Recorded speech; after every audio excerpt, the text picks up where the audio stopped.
The air here is thick, isn't it? Like spun moonlight and damp earth. You can almost taste the ancient secrets, the whispered spells that cling to every gnarled root and moss-covered stone. They call this place the Witch's Forest. And the aim, well, it fits like a shroud. I've heard stories, of course, everyone has. Tales of women who danced with shadows, who spoke the language of ravens and understood the rustling whispers of the wind. They say their power pulsed through these very trees, a living, breathing magic that still lingers. Even now, some say they were healers, wise women who knew the properties of every leaf and berry, who could mend broken bones and soothe troubled minds. Others whisper of darker rituals, of midnight covens and pacts made with entities beyond our comprehension. They say the forest itself is a living testament to their power, a place where the veil between worlds is thin, where the impossible becomes real. Look around. See how the sunlight struggles to penetrate the dense canopy? It's as if the trees themselves are conspiring to keep the darkness in, to guard the secrets that lie hidden beneath the fallen leaves.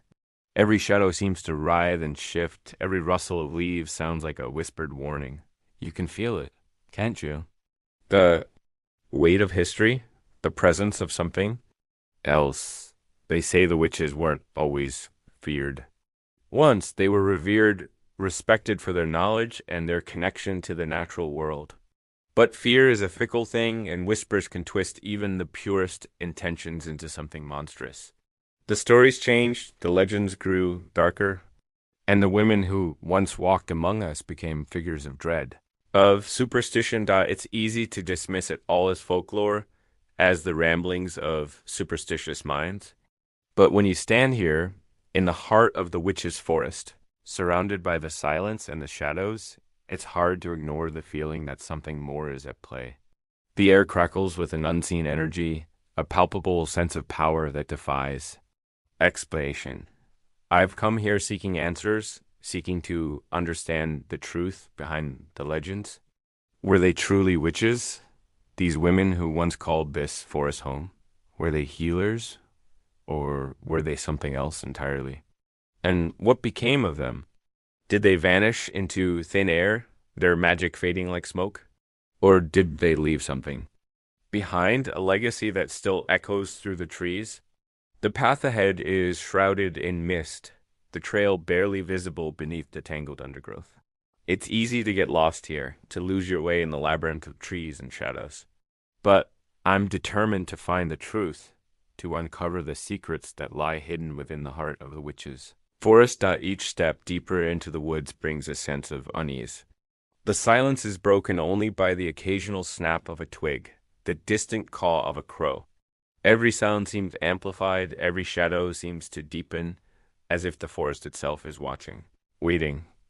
They say the witches' spirits still roam these woods, their presence lingering like a faint scent on the wind. Some say they're benevolent, guardians of the forest, protectors of its secrets.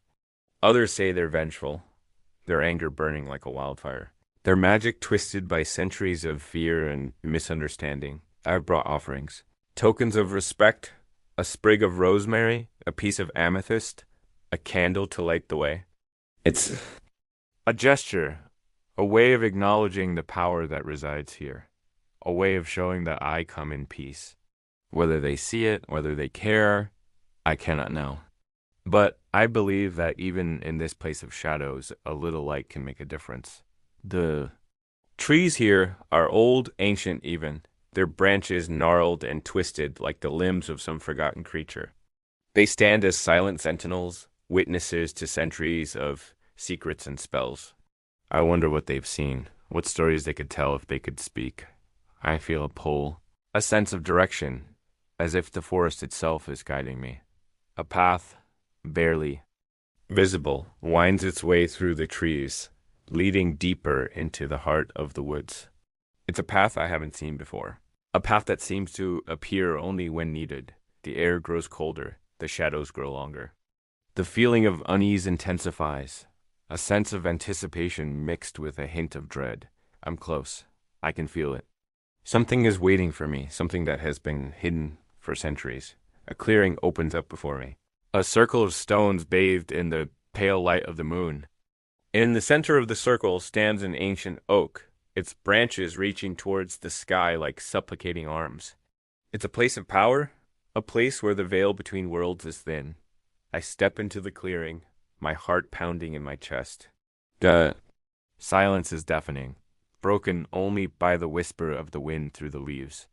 I feel a presence, a sense of being watched, as if the very air is alive.